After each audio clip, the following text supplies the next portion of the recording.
তোমার উপর অবধারিত করে নাও দীর্ঘ নীরবতা, দীর্ঘ সময় চুপ করে থাকার বিষয়টা তোমার উপর অবধারিত করে নাও। ফাইন্নাহু মাতরাদাতুন লিশ-শাইতান, কারণ এই কাজের মধ্য দিয়ে শয়তান বিতাড়িত হয়ে যায়। সুবহানাল্লাহ।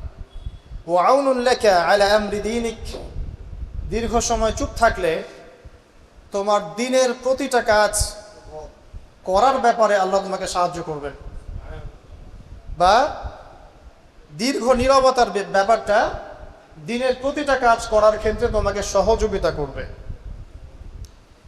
কুলতু, আমি বললাম, জিদনি ইয়া রাসূলুল্লাহ, হে আল্লাহর রাসূল সাল্লাল্লাহু আলাইহি ওয়াসাল্লাম, আমাকে আরো বাড়িয়ে দিন, আরো কিছু বলুন, আরো কিছু ওসিয়ত করুন। ক্বালা, তিনি বললেন, ইয়াকা ওয়া কাসরাতাদ দাহিক, সাবধান থাকবে, বেশি বেশি হাসবে না। ফাইন্নাহু ইউমিতুল কলব, কারণ যারা অধিক পরিমাণে হাসাহাসি করে তাদের কলব মরে যায়, তাদের কলবের মৃত্যু ঘটে। ওয়া ইয়াযহাবু বিনূরি ওয়াজহি, এবং চেহারার মধ্যে নূর চলে যায়, চেহারায় কোনো জ্যোতি বা নূর থাকে না। কুলতু জিদনি ইয়া রাসূলুল্লাহ, আল্লাহর রাসূল সাল্লাল্লাহু আলাইহি ওয়াসাল্লাম, আমাকে আরো বাড়িয়ে দিন, আরো কিছু ওসিয়ত করুন। ক্বালা, এবার তিনি বললেন সাল্লাল্লাহু আলাইহি ওয়াসাল্লাম, কুলিল হাক্কা ওয়া ইন কানা মুররান, সর্বদা সত্য কথা বলবে, সত্যের উপর থাকবে, যদিও এটা অন্যের কাছে তিক্ত হয়। সত্য কথা বলবে যদিও এটা তিক্ত শোনায়। কুলতু জিদনি ইয়া রাসূলুল্লাহ, তিনি বলছেন, আমি বললাম, হে আল্লাহর রাসূল, আরো বাড়িয়ে দিন আমাকে। ক্বালা, এবার নবীজি বললেন সাল্লাল্লাহু আলাইহি ওয়াসাল্লাম, লা তাখাফ ফিল্লাহি লাউমাতা লাইম, আল্লাহর পথে কাজ করার ব্যাপারে বা আল্লাহর পথে চলার ক্ষেত্রে, আল্লাহর দ্বীন পালনের ক্ষেত্রে নিন্দুকের নিন্দার পরোয়া করবে না। আল্লাহর ব্যাপারে নিন্দুকের নিন্দার সমালোচনার পরোয়া করবে না।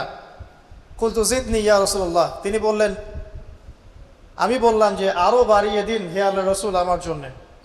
নবী করিম সাল্লাল্লাহু আলাইহি ওয়াসাল্লাম বললেন, ক্বাল লিয়াহজুসকা আনিন নাস মা তা'লামু মিন নাফসিক, যখন মানুষের ব্যাপারে তোমার নেগেটিভ কোনো মন্তব্য করতে হয় বা কারো ব্যাপারে যদি নিন্দা করতে চাও, এরকম ইচ্ছা জাগে মনের মধ্যে, তাহলে আগে চিন্তা করবে যে এই দোষটা তোমার মধ্যে আছে কিনা। অর্থাৎ নিজের নফসের খেয়ালটা তুমি আগে বেশি নিবে অন্যের নিন্দা করার আগে। রাওয়াহুল বাইহাকি, হাদিসটা এসেছে বাইহাকি শরীফের মধ্যে ফি শুআবুল ঈমান, এবং মিশকাতুল মাসাবিহের মধ্যে এসেছে হাদিসটা 414 এবং 415 পৃষ্ঠায়। অত্যন্ত চমৎকার একটা হাদিস। আজকে আমরা ইনশাআল্লাহু আযজা ওয়া জাল এই হাদিসটার উপরে সামান্য কিছু কথা বলে আমাদের আলোচনা শেষ করব ইনশাআল্লাহু তাআলা। আবু যর রাদিয়াল্লাহু আনহু একজন বিশিষ্ট সাহাবী, আপনারা জানেন, যার ব্যাপারে নবী করিম সাল্লাল্লাহু আলাইহি ওয়াসাল্লাম বলেছিলেন, আবু যর, তুমি খুব নরম মানুষ, তাই কখনো দায়িত্ব চেয়ে নিও না, কারণ তোমার উপরে যদি দুইজন মানুষের দায়িত্ব দেয়া হয়, তোমাকে যেন ছুরিবিহীন জবাই করে দেয়া হয়। আবু যর রাদিয়াল্লাহু আনহু খুব আধ্যাত্মিক নরম মনের মানুষ ছিলেন। তিনি নবী সাল্লাল্লাহু আলাইহি ওয়াসাল্লামকে খাস করে বলছেন, এটা আমভাবে নয়, আমি যেমন আমভাবে সবার উদ্দেশ্যে কথাগুলো বলছি, এভাবে আমভাবে নবীজি এই কথাটা তাকে বলেননি, বরং খাসভাবে বলেছেন, পার্সোনাল নসিহত, ইন্ডিভিজুয়ালি বলেছেন। তিনি বলছেন, হে আল্লাহর রাসূল, আমাকে কিছু নসিহত করুন, কিছু ওসিয়ত করুন। ওসিয়ত কি জিনিস? যেমন কেউ চলে যাওয়ার আগে ওসিয়ত করে, বাবা ইন্তেকাল করছে তার আগে ওসিয়ত করে, মাকে দেখিস, হ্যাঁ, বোনদের খোঁজ খবর রাখিস, সন্তানদের ব্যাপারে খোঁজ খবর রাখিস, ইত্যাদি। এটা ওসিয়ত করা, মানে যে কথাগুলো আমরা অক্ষরে অক্ষরে পালন করতে চাই, প্রতিশ্রুতি ব্যক্ত করি, এরকম কথা, কনভারসেশন। একটু চিন্তা করেন, নবী করিম সাল্লাল্লাহু আলাইহি ওয়াসাল্লাম যদি আপনাকে আমাকে খাস করে কোনো জায়গায় ডেকে নিয়ে কথাটা বলতেন, কেমন হতো? মনে করেন নবী সাল্লাল্লাহু আলাইহি ওয়াসাল্লাম জীবিত আছেন বা আমরা তার সাক্ষাৎ পেয়েছি, আর আমরা কেউ একজন আমাদের মধ্যে গিয়ে তাকে বললেন, ইয়া রাসূলুল্লাহ, আমাকে কিছু নসিহত করেন, আমাকে খাস করে কিছু ওসিয়ত করেন, তখন এই ওসিয়তগুলো স্পেশাল হবে এবং আপনি আমি কখনোই চাইবো না জীবন চলে গেলেও এগুলোর কোনো একটা আমরা ছেড়ে দেই, তাই না? আবু যর রাদিয়াল্লাহু আনহু এই সুযোগটা নিয়েছেন। নবী সাল্লাল্লাহু আলাইহি ওয়াসাল্লাম বলছেন প্রথম যে উসিকা বিতাকওয়াল্লাহ, আমি তোমাকে সর্বপ্রথম ওসিয়ত করছি তুমি আল্লাহকে ভয় করবে। তাকওয়া কি জিনিস? নবীজি বলছেন ফাইন্নাহু আযয়ানু লিআমরিকা কুল্লি, এই তাকওয়াটাই সমস্ত কাজের সৌন্দর্য বর্ধন করবে তোমার জীবনে। তুমি যত কাজ করবে প্রত্যেকটা কাজ যদি আল্লাহকে ভয় করে করো, প্রত্যেকটা কাজ তোমার জীবনের সৌন্দর্য বর্ধন করবে ইনশাআল্লাহু তাআলা। খুব সংক্ষিপ্ত আকারে বলতে পারি, আল্লাহ রাব্বুল আলামিনের তাওহীদের সাথে কাউকে শরীক না করা, এক কথায় আল্লাহর সাথে শিরক না করার নাম তাকওয়া। ঠিক আছে? আল্লাহ এক, আল্লাহ অদ্বিতীয়, তিনি মহাবিশ্বের স্রষ্টা, আমাদের স্রষ্টা, সৃষ্টিকর্তা, পালনকর্তা, রিজিক দাতা, জীবন মৃত্যুর মালিক, বিধান দাতা। এই প্রত্যেকটা কনসেপ্ট আল্লাহর জন্য খাস করার নাম হচ্ছে তাওহীদ। আর এখানে যদি আমরা কাউকে সমকক্ষ দাঁড় করাই তাহলে শিরক হয়ে যাবে। এই শিরকটা তিনভাবে হয়ে থাকে। মানুষ চিন্তার ক্ষেত্রে শিরক করতে পারে। কেউ যদি মনে করে মহাবিশ্বের কোনো স্রষ্টা নাই তাহলে শিরক করবে। কেউ যদি মনে করে স্রষ্টা আরও একজন আছে বা একাধিক আছে তাহলে শিরক করবে। কেউ যদি মনে করে যে আল্লাহ ছাড়া কেউ ইবাদত পাওয়ার যোগ্য, আল্লাহ ছাড়া অন্য কাউকে সেজদা করা যায়, নাউজুবিল্লাহ, আল্লাহ ছাড়া কেউ প্রয়োজন পূরণ করতে পারে, কেউ সন্তান দিতে পারে, কেউ কল্যাণ করতে পারে, কেউ অকল্যাণ করতে পারে ইত্যাদি, বা আল্লাহ ছাড়া কেউ বিধান দেওয়ার মালিক, এরকম কনসেপ্ট যার মনের মধ্যে আছে এটা হচ্ছে আকীদাগত শিরক বা চিন্তাগত শিরক। আমি কি বুঝাতে পারছি? 2 নাম্বার কাজের শিরক। যেমন কেউ যদি আল্লাহকে সিজদা না করে অন্য কাউকে সিজদা করে, কর্মগত শিরক করেছে। আল্লাহ পাকের হালালকে কেউ যদি হারাম করে নেয়, কর্মগত শিরক করেছে। আল্লাহ পাকের হারামকে কেউ হালাল করে নেয়, কর্মগত শিরক করেছে। আল্লাহর কাছে দোয়া না করে মৃত মানুষের কাছে দোয়া করে, শিরক করেছে। এগুলো কাজ করতে গিয়ে শিরক করেছে। ইভেন আল্লাহর নামে কসম না করে অন্য কারো নামে কসম করলেও শিরক হয়ে যায়। অনেক সময় আমরা হাতের মধ্যে রশি পড়ি, পাথর পড়ি, অনেক কিছুই পড়ি, আমাদের বিশ্বাস হয় এগুলো আমাদের উপকার করতে পারবে, অপকার করতে পারবে, তাহলে শিরক হয়ে যাবে। সন্তান আল্লাহ দেন, যদি আমরা মনে করি যে মাজারে গিয়ে দোয়া করলেই সন্তান পাওয়া যাবে, শিরক হয়ে যাবে। আর শিরক এমন একটা পাপ যে পাপটা আল্লাহ পাক তওবা ছাড়া মাফ করেন না। মৃত্যুর আগে যদি তওবা করে মানুষ, ইনশাআল্লাহ আল্লাহ পাক মাফ করে দিবেন। যদি তওবা না করে মারা যায়, সম্ভাবনা বেশি এই ব্যক্তি জাহান্নামে যাবে, নাউজুবিল্লাহ। কারণ প্রত্যেক 1999 জন মানুষ জাহান্নামে যাবে যাদের আমল নামায় শিরকের পাপ থাকবে। আল্লাহ পাক সূরা নিসার মধ্যে বলেছেন ইন্নাল্লাহা লা ইয়াগফিরু আন ইউশরাকা বিহি ওয়া ইয়াগফিরু মা দুনা যালিকা লিমান ইয়াশা। আল্লাহ পাক শিরকের গুনাহ ব্যতীত যে কোনো গুনাহ যাকে ইচ্ছা মাফ করতে পারেন। যে কোনো গুনাহ, আপনি জিনা করেছেন, সিজদা করেন, ফিরে আসেন, আল্লাহ মাফ করে দেবেন ইনশাআল্লাহ। আপনি সুদ খেয়েছেন দীর্ঘদিন, সুদ থেকে ফিরে আসেন, দীর্ঘদিন মায়ের সাথে জিনা করেছেন সুদের মধ্য দিয়ে, তওবা করে ফিরে আসেন, আল্লাহ এখনই মাফ করে দেবেন ইনশাআল্লাহ। আপনি খুন করেছেন মানুষকে, যদি আপনি চিন্তা করেন যে আমার এটা অপরাধ হয়েছে এবং আপনি তওবা করে খালেসভাবে ফিরে আসেন, আল্লাহ মাফ করে দেবেন ইনশাআল্লাহ। ব্যভিচার করেছেন, বিবাহিত হওয়ার পরেও জিনা করেছেন, এই ব্যক্তির কিন্তু পৃথিবীতে বাঁচার আসলে কোনো অধিকার নাই। তারপরেও যদি সে গোপনে তওবা করে ফিরে আসে রাতের অন্ধকারে, আল্লাহ চাইলে মাফ করে দেবেন ইনশাআল্লাহ। যে কোনো পাপ আল্লাহ পাক যাকে ইচ্ছা মাফ করতে পারেন, শিরক ছাড়া। শিরক যদি তওবা না করে মারা যায়, বেশিরভাগ সম্ভাবনা হচ্ছে সে জাহান্নামে যাবে। আরেকটা ডেঞ্জারাস বিষয় হচ্ছে শিরক করে মারা গেলে কবরে মান রব্বুক উত্তর দিতে পারবে না।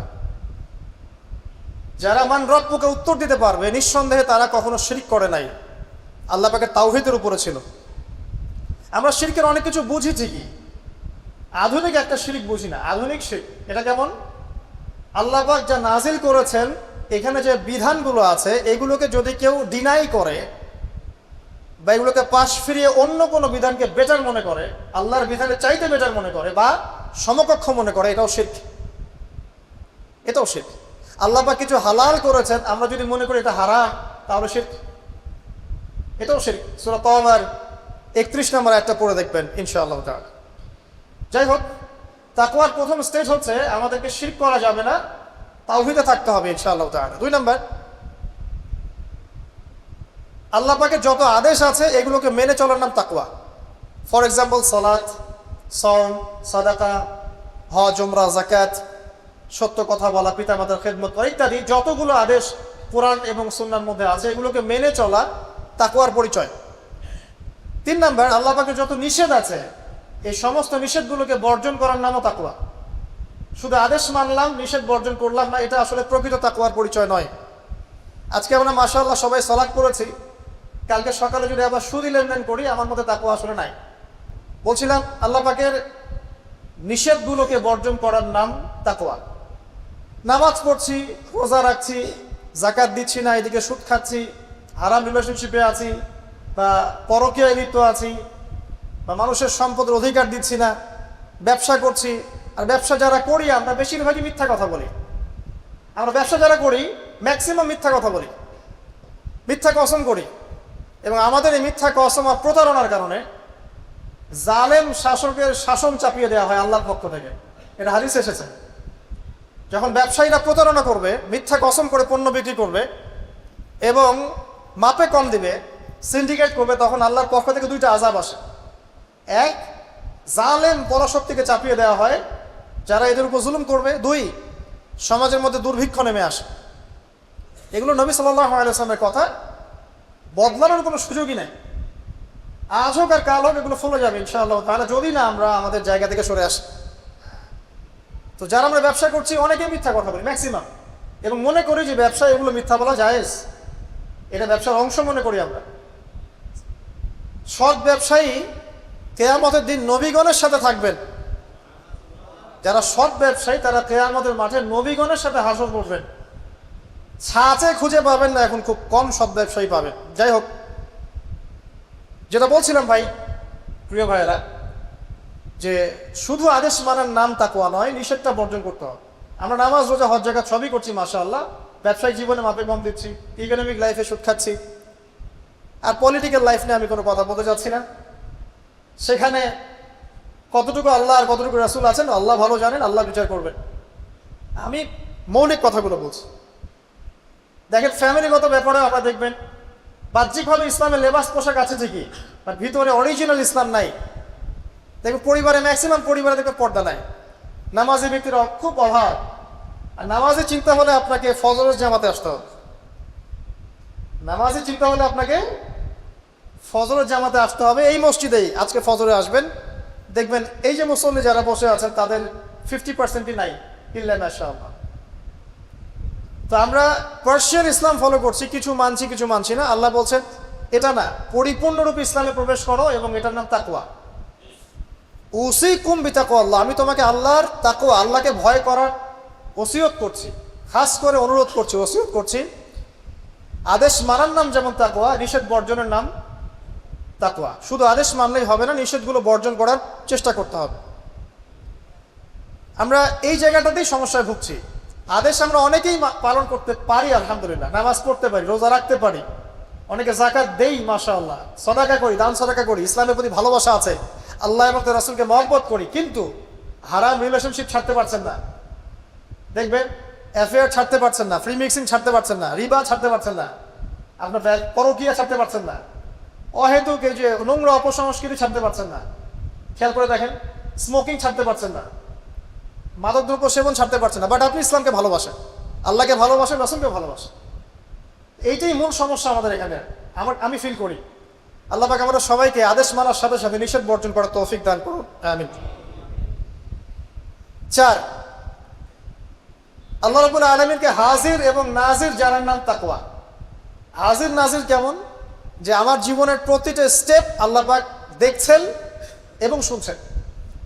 আল্লাহ পাক আরশে আজিম থেকেই আমাকে দেখছেন, আমাকে শুনছেন প্রতিটা মুহূর্তে, এখন, আজ, কাল, আগামী, অতীত, বর্তমান, ভবিষ্যৎ, সব সময় আল্লাহ আমাকে দেখছেন, শুনছেন প্রত্যেকটা মুহূর্তে। এই কথা যার মাথায় থাকবে তার পাপ করার প্রবণতা কম হবে ইনশাআল্লাহ। পাপ করলেও সে তওবা করে আল্লাহর কাছে ফিরে আসবে ইনশাআল্লাহ। যদি তার দ্বারা কোনো পাপ হয়েও যায়, আপনি দেখবেন তাকওয়াই তাকে আবার ফিরিয়ে নিয়ে আসবে, সে আল্লাহর কাছে ফিরে আসবে ইনশাআল্লাহ। আল্লাহ পাকে হাজির এবং নাজির জানা। এর আরেকটা নাম আছে, সেটা হলো ইহসান। কি নাম?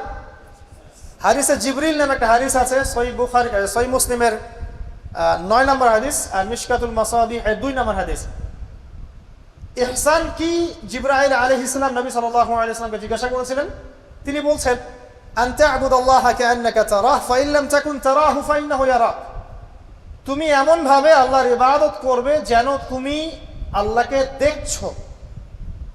ওয়া ইন লাম তাকুন তারাহু ফাইন্নাহু ইয়ারাক, এবং তুমি যদি আল্লাহকে দেখতে না পাও, তুমি সবসময় মনে রাখবে আল্লাহ পাক তোমাকে দেখছেন। এই কনসেপ্টটার নাম হচ্ছে ইহসান, যেটা আমাকে তাকওয়া দিবে ইনশাআল্লাহ। ইহসান থাকে আমলের মধ্যে। নামাজ পড়ছি, দেখবেন আমাদের মনোযোগ বেশিরভাগেরই কিন্তু থাকে না। আল্লাহ ভালো জানেন, আমি আপনাদের পার্সোনাল ব্যাপারে ইন্টারফেয়ার করতে চাচ্ছি না, বাট আমার মনে হয় বেশিরভাগ মানুষেরই থাকে না। কারণ বেশিরভাগ মানুষই তো নামাজে যা পড়ছি তার অর্থ জানি না। যখন আপনার সন্তান অসুস্থ হয়েছিল, আপনি হাত উঁচু করে আল্লাহর কাছে কান্নাকাটি করেছেন, তখন আপনার চোখ দিয়ে পানি পড়েছে। কারণ আপনি যা চেয়েছেন ফিল করে বলেছেন আল্লাহর কাছে, আপনার চোখ দিয়ে পানি পড়েছে। কতদিন আপনি নামাজের সেজদায় কাঁদতে পেরেছেন? আমি কাঁদতে পেরেছি, ভাবতে হবে। কাঁদতে না পারার কারণ কি? কারণ হচ্ছে আমি নামাজে যা পড়ি তার কিছুই বুঝি না। বাহ্যিকতা নিয়ে আমরা বেশি ব্যস্ত। হাত কোথায় বাঁধতে হবে, নাভির নিচে না বুকে, তারপরে রফুল এদান করতে হবে কি না, পায়ে বা লাগাবো কি লাগাবো না, আমি জোরে না আসতে, বাহ্যিক বিষয় নিয়ে বেশি ব্যস্ত। রুহানিয়াত, যেটা নামাজের ভিতরে রুহ বা আত্মা, ইহসান, মনোযোগ, আল্লাহর সাথে কতটুকু আমি কমিউনিকেট করতে পারলাম, মনের কথা কতটুকু আল্লাহর কাছে ব্যক্ত করতে পারলাম, নামাজে আমি কতটুকু আল্লাহকে ফিল করতে পারলাম, এটা কিন্তু বেশি আলোচনা হয় না। অথচ কোনটা মৌলিক বিষয় বলেন দেখি? নামাজের এই মারেফতটা কি মূল না? আধ্যাত্মিকতাটাই মূল। আর বাহ্যিক বিষয়গুলো তো আল্লাহ পাক দেখছেন, নেকি দিবেন ইনশাআল্লাহ তাআলা। তো এই যে প্রাণহীন ইবাদত হচ্ছে, রোজা রাখছি, রোজার মর্ম বুঝতে পারছি না। হজ করে আসলো, হাজী সাহেব টাইটেল হলো ঠিকই, কিন্তু হজের মূল মর্ম ইব্রাহিমী চেতনা সে শিখে আসতে পারলো না। সাই করছে সাফা আর মারওয়া, সে ফিল করতে পারলো না এটা হাজরা আলাইহিস সালামের সুন্নাহ। এই যে আমরা কুরবানি করলাম, ম্যাক্সিমাম আমাদের মধ্যে ফিল করতে পারি নাই এটা হচ্ছে ইব্রাহিম আলাইহিস সালামের সেই কুরবানি যেটা তিনি ছেলেকে করতে চেয়েছিলেন। এই চেতনাটা আসলো না। তো রসকসহীন ইবাদত কতটুকু কবুল হয়, প্রাণহীন ইবাদত কতটুকু উপরে পৌঁছে, আল্লাহ ভালো জানেন। তো যে বিষয়টা নিয়ে এই কথাটা বললাম, ইহসান হচ্ছে সেই জিনিস যেটা আমাকে মনে করাবে আমি আল্লাহকে দেখছি, শুনছি, বা আল্লাহ আমাকে দেখছেন এবং শুনছেন। এর জন্য প্রয়োজন আপনি ইবাদতে যা যা করছেন, যা যা বলছেন, এর অন্তত অর্থটুকু বোঝা। তাহলে আপনার ইনশাআল্লাহ মনের মধ্যে সেই ফিলিংসটা আসবে ইনশাআল্লাহ তাআলা। ফর এক্সাম্পল, আপনি নামাজে দাঁড়িয়ে পড়ছেন, ওয়া নুনাজ্জিলু মিনাল কুরআন মা হুয়া শিফাউ ওয়া রাহমাতুল লিল মুমিনিন ওয়া লা ইয়াজিদু যালিমিনা ইল্লা খাসারা। এই আয়াতের অর্থ কতজন জানেন? একটু হাত উঁচু করেন দেখি। যারা জানেন তারা যদি আয়াতটা কোরআনে নামাজের মধ্যে পড়েন, তারা মনোযোগ বেশি পাবেন, স্বাভাবিক। অর্থ হচ্ছে কোরআন আমরা নাজিল করেছি, এই কোরআনের মধ্যেই আছে শিফা মানে আরোগ্য এবং মুমিনদের জন্য রহমত। যখন আপনি বুঝতে পারলেন তখন কি নামাজে মনোযোগ বাড়বে না? সুবহান রাব্বিয়াল আলা বলছেন, সর্বোচ্চ আমার রব সর্বোচ্চ সুউচ্চ, তখন আপনার মনোযোগ বাড়বে না? আত্তাহিয়াতুতে আপনি কি পড়ছেন, দরুদে কি পড়ছেন, দোয়া মাসুরায় বলছেন আল্লাহুম্মা ইন্নী যালামতু নাফসি যুলমান কাসীরা, আল্লাহ আমি আমার নফসের উপর প্রচুর জুলুম করেছি। কখনো কি ফিলিংস হয় যে জুলুমের এখানে স্বীকারোক্তি দিচ্ছি আমি? কারণটা একটাই কারণ, কথা বললে অনেক সময় যাবে, আমার আরো কিছু বলার আছে, যে অর্থটা বুঝতে পারছি না। অর্থ না বুঝলে আপনি রসকসহীন প্রাণহীন ইবাদত করবেন। তো অর্থ বোঝাটা কি অপরাধ? অর্থ বুঝলে কি আপনি আলেম ওলামা থেকে সরে যাবেন, দূরে সরে যাবেন? আর সবকিছুর অর্থ তো আপনি ব্যাখ্যাটা বুঝতে পারবেন না, তখন আপনি আলেম ওলামার কাছে আসবেন, এসে জিজ্ঞাসা করবেন, ব্যাখ্যা জেনে নেবেন, সিম্পল। তো অর্থ অনুধাবন করলে ইনশাআল্লাহ তাআলা আপনার ইহসান বাড়বে, যেটা আমাকে তাকওয়ার দিকে নিয়ে আসবে। ইহসান মানে আল্লাহকে হাজির নাজির জেনে ইবাদত করা। আরেকটা বিষয়, ইবাদতের মধ্যে ধীর স্থিরতা আনতে হবে, তাড়াহুড়া বন্ধ করতে হবে। তাড়াহুড়া বন্ধ করলে পরে দেখবেন ইবাদতের মধ্যে স্বাদ পাচ্ছেন ইনশাআল্লাহ। দুনিয়াবি হ্যাসেল, দুনিয়াবি যে ব্যস্ততা, এগুলো কমিয়ে আনতে হবে, তাহলে দেখবেন ইবাদতের স্বাদ পাচ্ছেন ইনশাআল্লাহ। প্রত্যেকটা ইবাদতের পটভূমি জানতে হবে, যে নামাজ আমি কি জন্য পড়ি, কোথায় গিয়ে ফরজ হয়েছিল, কুরবানি কেন দিব, কুরবানির ইতিহাসটা কি, হজ যে আমি করবো ঘটনাগুলোর পিছনের গল্পগুলো কি, এগুলো না জানলে আপনি ইবাদতের স্বাদ পাবেন না। তো এই জিনিসগুলো একটু টাচ দিলাম। আল্লাহ পাক আমাদের সবাইকে ইহসানের সাথে ইবাদত করার তৌফিক দান করুন, আমিন। তো প্রথম ওসিয়ত করছেন নবী সাল্লাল্লাহু আলাইহি ওয়াসাল্লাম আবু যর রাদিয়াল্লাহু আনহুকে, তুমি আল্লাহকে ভয় করবে, এটা তোমাকে সমস্ত আমল সুন্দর করে দিবে, ইনশাআল্লাহ সৌন্দর্যমণ্ডিত করে দিবে। তাকওয়া মানে আমরা জানলাম আল্লাহর সাথে শিরক না করা, তাওহীদের উপর থাকা। 2, আল্লাহ পাকের আদেশগুলোকে মেনে চলার চেষ্টা করা। 3 নাম্বার, একই সাথে অ্যাট দ্য সেম টাইম আল্লাহ পাকের নিষেধগুলোকে বর্জন করা। 4, আল্লাহ পাককে হাজির এবং নাজির জান, আল্লাহ পাক আমার প্রতিটা কাজ দেখছেন, শুনছেন, এবং এগুলোর জন্য আল্লাহ পাক আমাকে জবাবদিহি করাবেন, কোনো সন্দেহ নাই, জবাবদিহি করাবেন। তো বিদায় হজের ভাষণে নবী সাল্লাল্লাহু আলাইহি ওয়াসাল্লাম বলেছিলেন, এই তাকওয়ার কথাই বলেছেন। তিনি বলেছিলেন সাল্লাল্লাহু আলাইহি ওয়াসাল্লাম যে আজকে থেকে আরবের উপর অনারবের কোনো ভেদাভেদ নাই, সাদার উপর কালো, কালোর উপর লালের কোনো ভেদাভেদ নাই। কুল্লুকুম মিন আদম, তোমরা সবাই আদম সন্তান, ওয়া আদামু মিন তুরাব, এবং আদম হচ্ছে মাটির সন্তান। ইল্লা তাকওয়া, শুধু তাকওয়া ব্যতীত, যার মধ্যে আল্লাহ ভীতি যত বেশি সে আল্লাহর কাছে তত বেশি মর্যাদা সম্পন্ন। সূরা হুজুরাতেও সেম কথা আছে, 13 নম্বর আয়াতে আল্লাহ পাক বলেছেন, ইয়া আইয়ুহান নাস, হে মানব জাতি, ইন্না আকরামাকুম ইনদাল্লাহি আতকাকুম, হে মানব জাতি, তোমাদের মধ্যে আল্লাহর কাছে সবচেয়ে বেশি মর্যাদা সম্পন্ন সেই ব্যক্তি যে অধিক মুত্তাকি বা অধিক তাকওয়াওয়ালা। এবং এই তাকওয়ার পজিশনটা কোথায় সেটাও নবী সাল্লাল্লাহু আলাইহি ওয়াসাল্লাম বলেছেন। এটা আমার টুপিতে নাই, আমার দাড়ি, আমার লেবাস, আমার পোশাক, আমার চলাফেরা, এসবের মধ্যে তাকওয়ার প্রকৃত পরিচয় নাই। নবী করিম সাল্লাল্লাহু আলাইহি ওয়াসাল্লাম বলেছেন, তাকওয়া হা হুনা, তাকওয়া হচ্ছে এখানে। এই বলে তিনি কলিজার দিকে 3 বার ইশারা করেছেন। অর্থাৎ তাকওয়ার মূল কেন্দ্র কোথায়?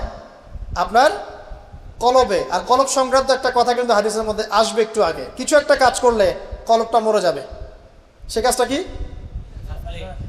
আপনারা হাদিসে পড়তে পারছেন, সামনে যাচ্ছেন ইনশাআল্লাহ। তো কলবের ব্যাপার তাকওয়া, তাহলে কলবের যত্ন নেওয়া লাগবে। আমরা দেহের যেমন যত্ন নেই, পোশাকের যত্ন নেই, পরিপাটি থাকতে পছন্দ করি, বাড়ি ঘর চকচকা রাখতে পছন্দ করি, তাই না? তো তাহলে কলবটাও পরিষ্কার করার চেষ্টা করতে হবে। কি করলে কলবের যত্ন হবে তার কথা এই হাদিসে আছে, একটু সামনে যাচ্ছি ইনশাআল্লাহ।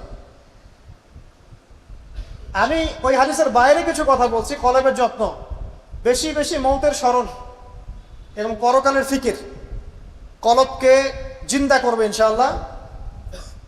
মনের মধ্যে কোনো প্রকার রিয়া অহংকার রাখা যাবে না, কলব জীবিত হবে ইনশাআল্লাহ। কারো প্রতি হিংসা বিদ্বেষ পোষণ করবেন না, কলব জিন্দা থাকবে ইনশাআল্লাহ। মানব সেবামূলক যে কাজগুলো আছে, ফর এক্সাম্পল এতিমের দেখাশোনা করা, বিধবাদের খোঁজ খবর নেয়া, মিসকিনের পাশে দাঁড়ানো, এই কাজগুলো করলেও কলব জিন্দা হয়, কলবের মধ্যে নূর আসে, সাকিনা আসে। কলব পরিষ্কার না করে যতই দাড়ি, টুপি, পাগড়ি, জুব্বা পড়ি না কেন, আদতে কোনো লাভ হবে না। আল্লামা তকি উসমানী হাফিজাহুল্লাহর তাসাউফ এবং তাসকিয়া বইটা পড়তে পারেন, এখানে ডিটেইলস এই বিষয়ে জানতে পারবেন ইনশাআল্লাহ। সামনে যাই। আবু যর রাদিয়াল্লাহু আনহু বলছেন যে, কুলতু, আমি বললাম, জিদনি ইয়া রাসূলুল্লাহ, ইয়া রাসূল, আমার জন্য আরো বাড়িয়ে দেন। তাকওয়ার বিষয়টা বুঝতে পেরেছি, আমার জন্য আরো বাড়িয়ে দেন, আরো কিছু ওসিয়ত করুন। নবী সাল্লাল্লাহু আলাইহি ওয়াসাল্লাম বলেন, আলাইকা বিতিলাওয়াতিল কুরআন। দ্বিতীয় ওসিয়ত কি? আলাইকা কথার অর্থ হচ্ছে তোমার উপরে, মানে ওয়াজিব করে ফেলো, একেবারে তোমার উপরে শক্ত করে নাও। আলাইকা, তোমার উপর শক্ত করে নাও, বিতিলাওয়াতিল কুরআন, কোরআনের তেলাওয়াত। তোমার উপরে কোরআনের তেলাওয়াতটাকে অবধারিত করে নাও, শক্ত করে নাও। ওয়া যিকরিল্লাহি আযজা ওয়া জাল্লা, এবং আল্লাহ পাকের জিকিরটাকে অবধারিত করে নাও। ফাইন্নাহু যিকরুন লাকা ফিস সামা, কারণ এই বিষয়টা আসমানে তোমাকে স্মরণের মাধ্যম হবে। ওয়া নূরুন লাকা ফিল আরদি, এবং পৃথিবীতে আল্লাহ পাক তোমাকে নূর দান করবে। দ্বিতীয় ওসিয়তের মধ্যে দুটো জিনিস, একটা হচ্ছে কোরআন তেলাওয়াত, একটা হচ্ছে আল্লাহ জিকির। কোরআন তেলাওয়াত সম্পর্কে খুব সরল কয়েকটা কথা বলছি। কুরআনুল কারীম বিশুদ্ধ করে তেলাওয়াত শিখতে হবে, 1 নম্বর বিষয়। যদি বিশুদ্ধ করে মদ, মাখরাজ, তাজবিদের সাথে না শেখেন, তাহলে সারা জীবন ভুল করে যাবেন আর কোরআনের অর্থ বিকৃত হয়ে যাবে। আপনার অজান্তেই এমন অর্থ চলে আসবে যা আপনি মোটেও কল্পনাও করেননি এবং কামনাও করেন নাই। আপনি বলছেন ফর এক্সাম্পল যে আলহামদুলিল্লাহি রাব্বিল আলামিন, অর্থ সুন্দর, সমস্ত প্রশংসা আল্লাহর জন্য, যিনি বিশ্বজাহানের প্রতিপালক। এর উচ্চারণ ভুল করেছেন, বলেছেন আলহামদুলিল্লাহ রাব্বিল আলামিন, অর্থ বিকৃত হয়ে গেছে। অর্থ হচ্ছে সমস্ত নিন্দা বিশ্বজাহানের প্রতিপালক আল্লাহর জন্য, নাউযুবিল্লাহ। বলেছেন কুল ইয়া আইয়ুহাল কাফিরুন, হে কাফেররা, লা আ'বুদু মা তা'বুদুন, আমি তার ইবাদত করি না যার ইবাদত তোমরা করো। অর্থ ঠিক আছে, ঈমান তাওহীদ আছে। অথচ আপনি যদি বলেন কুল ইয়া আইয়ুহাল কাফিরুন লা আ'বুদু মা তা'বুদুন, বাস গন কেস, অর্থ কি হবে ভাই? আমি অবশ্যই তার ইবাদত করি, যার ইবাদত তোমরা করো, কাফেররা তোমরা করো। এটা ঈমান না কুফর? একটা মদের কারণে আপনার পার্থক্য হলো, এক বাক্যে বলে ফেলছি, যেভাবেই হোক, যত সময় লাগুক, যে বয়সেই থাকেন, বিশুদ্ধ করে কোরআন তেলাওয়াত না শিখে মৃত্যুবরণ করবেন না, ওয়াদা করেন। যে বয়সেই হন, যেখানেই পড়েন, যে প্রফেশনেই থাকেন, যত গরিবই হন, যত বড়লোকই হন, যাই হন, হুএভার ইউ আর, কোরআন তেলাওয়াত বিশুদ্ধ করে না শিখে কবরে যাবেন না, ওয়াদা করেন।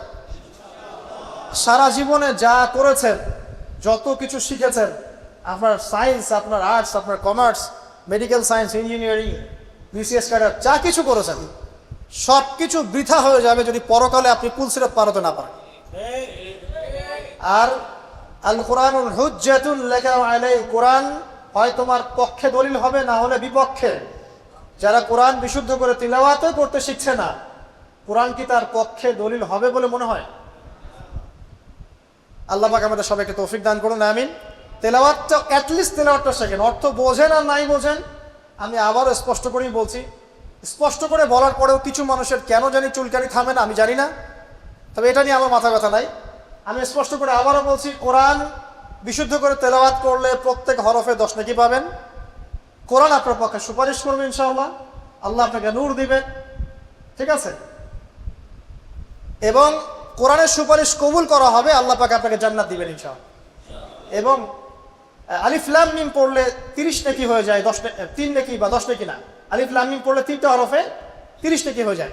বিশুদ্ধ করে কোরআন তেলাওয়াত করলে, অর্থ বোঝেন বা না বোঝেন, আপনি প্রত্যেক হরফে 10 নেকি। কিন্তু কোরআনের অর্থ অনুধাবন না করলে, কোরআনের অর্থ বুঝতে না পারলে, আপনি কোরআনকে বাস্তবে প্রয়োগ করতে পারবেন না। আর কোরআনকে বাস্তবে প্রয়োগ করতে না পারলে আপনি কোরআনের মৌলিক হকটা আদায় করতে পারবেন না, সিম্পল।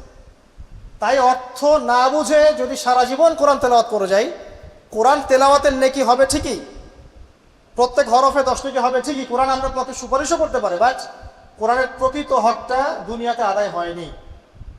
আর কোরআন নাজিল করা হয়েছে যাতে মানুষ উপদেশ গ্রহণ করে, তাদাব্বুর করে, ফিকির করে, এটাকে নিয়ে গবেষণা করে, এবং এর মধ্য দিয়ে মানুষ যেন পথ খুঁজে পায়। এই কারণে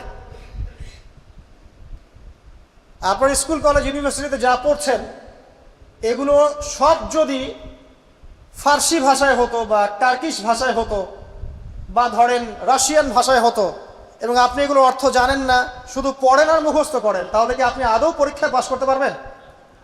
প্রশ্নের উত্তর দিতে পারবেন? এটা সিম্পল বিষয়, কেন এটা হজম করতে এত সমস্যা হয় বুঝতে পারি না। অর্থ জানার জন্য কি করতে হবে? অর্থ জানার জন্য আরবি ব্যাকরণের মৌলিক বইগুলো শিখতে হবে। আরবি ব্যাকরণের মৌলিক বইগুলো আপনাকে পড়তে হবে, মাদ্রাসায় যেতে হবে, মাদ্রাসার যে আলেম ওলামারা আছেন তাদের কাছে পড়ে থাকতে হবে, আরবি ভাষা শিখতে হবে। এগুলো যদি খুব ডিফিকাল্ট মনেও হয়, সেক্ষেত্রে আপনি কমপক্ষে একটা বিশুদ্ধ তাফসীর কিনবেন, কিনে আপনি কোরআন নিয়মিত অর্থসহ পড়বেন। তবে এতটুকু পড়াশোনা করে কখনো নিজেকে মুফতি ভাববেন না, ফতোয়াবাজি শুরু করবেন। এটা গুরুত্বপূর্ণ নসিহত, কারণ অনেকে আবার অর্থ পড়ে ফতোয়া দেওয়া শুরু করে। একজন কোরআন পড়ে আমাকে বলেছিল যে কোরআনে তো 5 ওয়াক্ত নামাজই পেলাম না, 2 ওয়াক্ত নামাজ পাচ্ছি। এই যে ফজর, জোহর, আসর, মাগরিব, এশা সিরিয়ালে তো কোথাও দেওয়াই নাই, কেন নামাজ পড়ি? একজন কোরআন পড়েই বলছে, অর্থ পড়েই বলছে যে কোরআনে তো হাদিস মানার কোনো দলিল পেলাম না, কোরআনে কোথাও বলা হয়নি যে হাদিস মানো, এরকম বলছে। আমি যে প্রথমে একটা আয়াত তেলাওয়াত করলাম, ওয়া মা আতাকুমুর রাসূলু ফাখুযুহু, রাসূল সাল্লাল্লাহু আলাইহি ওয়াসাল্লাম যা দিয়েছেন তা গ্রহণ করো, সূরা তাওবা, সূরা হাশরের 7 নম্বর আয়াত। ওয়া মা নাহাকুম আনহু ফান্তাহু, এবং রাসূল যা থেকে নিষেধ করেছেন তা থেকে। তো এই রাসূলের আদেশ নিষেধ মানার জন্য হাদিস লাগবে না?